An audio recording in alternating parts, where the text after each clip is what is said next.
বন্ধুরা পৌষ সংক্রান্তি চলে এসছে। কে কে গোবর দিয়ে উঠোন নিকান এ দেখেন শুরু করে দিয়েছি।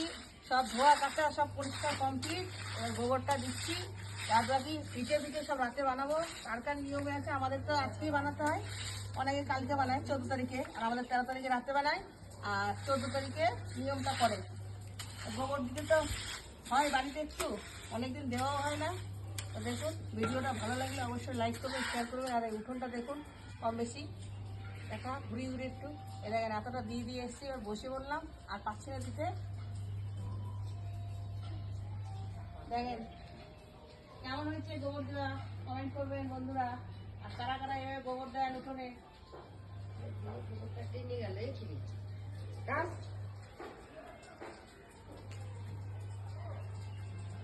বসে পড়েছি দিতে বন্ধুরা।